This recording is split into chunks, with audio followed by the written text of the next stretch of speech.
اعوذ باللہ من الشیطان اللعین الرجیم بسم اللہ الرحمن الرحیم وبہ نستعین وہو المعین۔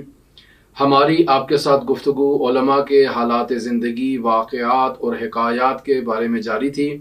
مرحوم آیت اللہ شیخ محمد تقی بہجت فومنی رحمۃ اللہ علیہ کے واقعات ہم آپ کی خدمت میں نقل کر رہے تھے۔ ماجرا کچھ اس طرح سے ہے کہ ایک شخص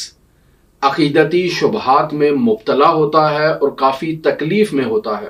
یعنی مختلف مسائل اس کے ذہن میں خطور کرتے ہیں جن کا جواب اس کے پاس نہیں ہوتا۔ نتیجتاً وہ شخص اپنے علاقے سے قوم کی طرف سفر کرتا ہے تاکہ قوم کے علماء سے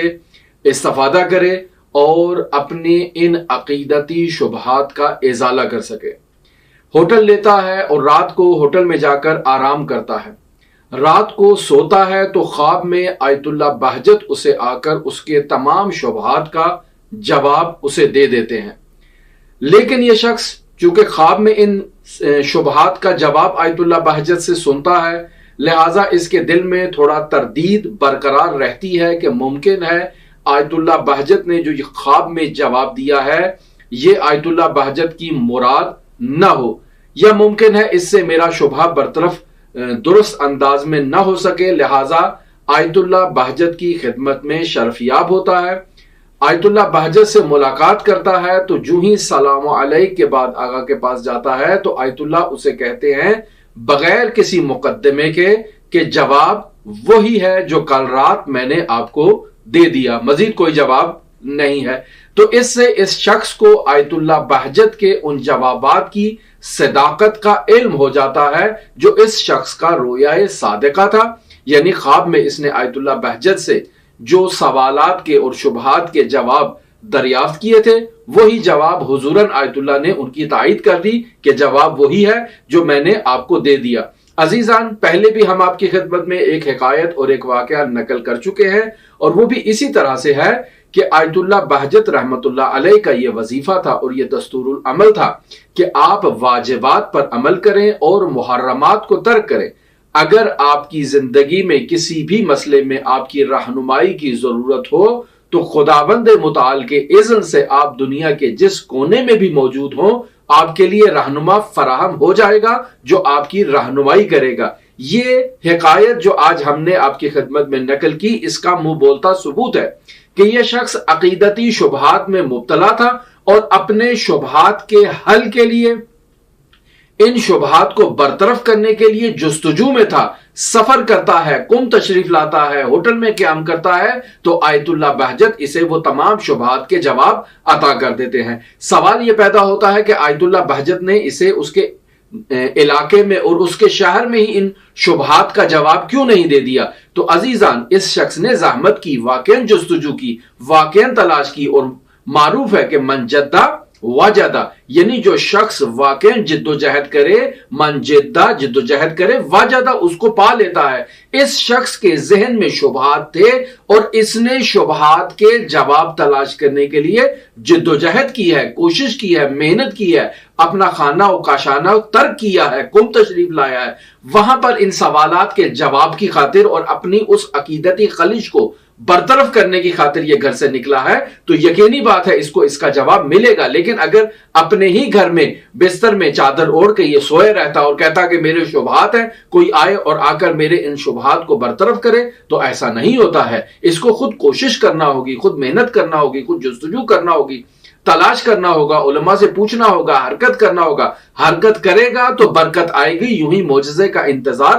نہیں کرنا چاہیے انسان کو۔ لہٰذا مرحوم آیت اللہ بہجت رحمت اللہ علیہ یہ فرمایا کرتے تھے کہ انسان کو یہ چاہیے کہ واجبات پر عمل کرے اور محرمات کو ترک کرے، اپنے وظیفے پر عمل کرے، محرمات عقیدتی سے اجتناب کرے۔ اب اگر اسے کسی مسئلے میں احتیاج ہے تو خداوند متعال پر لازم ہے کہ وہ اس کے لیے رہنما، اس کے لیے مربی، اس کے لیے ایسے شخص کا اہتمام کرے جو اسے اس کنڈیشن سے اور اس حالت سے باہر نکالے۔ اور اس طرح کے متعدد واقعات اور حکایات علماء کی زندگی میں ہمیں مل جاتے ہیں کہ جنہیں دیکھ کر ہمیں یہ درس ملتا ہے کہ ہمارے بزرگان نے واقعاً حضرات اہل بیت علیہ الصلوۃ والسلام کی سیرت و تعلیمات پر عمل کرنے میں بہت محنت کی ہے، بہت جدیت سے کام لیا ہے، اور اب اہل بیت علیہ الصلوۃ والسلام کی تعلیمات کا عملی پیکر ہو کر آیت اللہ بہجت، آیت اللہ قاضی، آیت اللہ مرعشی نجفی اور اس قسم کی عظیم القدر اور جلیل القدر شخصیات میں تبدیل ہو چکے ہیں۔ ہمیں ان کی قدر جاننی چاہیے، ان کی اہمیت کو درک کرنا چاہیے، ان کا احترام کرنا چاہیے اور ان کی باتوں پر اعتماد کرنا چاہیے، کیوں؟ چونکہ انہوں نے اپنی تمام زندگی کو اہل بیت علیہ الصلوۃ والسلام سے نقل شدہ معارف کو سیکھنے میں اور ان پر عمل کرنے میں خرچ کیا ہے۔ ہم جو دینی مدارس میں نہیں آتے ہیں، اہل بیت علیہ الصلوۃ والسلام کی تعلیمات سے آشنا نہیں ہوتے ہیں، اپنے گھروں میں بیٹھ کر اجتہاد کرتے ہیں اور اپنے ڈرائنگ روموں سے اجتہاد کرنے کے بعد ہم مجتہدین کے اوپر فتوے کستے ہیں کہ اسے یہ بات درست نہیں ہے، اسے کس نے اختیار دیا ہے؟ آپ کو کس نے اختیار دیا ہے کہ آپ اپنے ڈرائنگ روم میں بغیر تعلیم حاصل کیے ہوئے علماء اور فقہاء کے اوپر فتویٰ دیں؟ پہلے اپنے آپ کو تو دیکھیں، آپ کو نہ کسی مسئلے کا علم ہے، آپ کو درست انداز میں دینی تعلیمات کے الفاظ کا بھی علم نہیں ہے، اور آپ مجتہدین کے بارے میں گفتگو کر رہے ہیں، تو آپ کیسے قضاوت کر سکتے ہیں کسی برجستہ شخصیت کے بارے میں جس نے ساری زندگی قال الصادق و قال الباقر پر گزاری ہو، اور تقویٰ کا یہ عالم ہو کہ وہ لوگوں کو خواب میں جا کر رہنمائی کر رہا ہے، اور آپ اسی کی ذات کے بارے میں اور اسی کی شخصیت کے بارے میں بغیر مطالعے کے، بغیر تحقیق کے، بغیر علم کے آپ لوگ قضاوت بھی کرتے ہیں اور فتویٰ بھی کرتے ہیں۔ عزیزان محترم، یہ بات بالکل درست نہیں ہے۔ تقویٰ اختیار کیا جائے، پرہیزگاری کی جائے اور علماء کا احترام کیا جائے۔ اگر آپ آج عالم کا احترام نہیں کریں گے تو جان لے امام زمان عجل اللہ تعالی فرجہ شریف ہرگز آپ سے راضی و خوشنود نہیں ہوں گے۔ ہمارے ساتھ رہیے گا، بزرگان کے حالات زندگی اور واقعات کے بارے میں ہماری آپ کے ساتھ گفتگو جاری رہے گی۔ اللہم صلی علی محمد و آل محمد وعجل فرج قائم آل محمد۔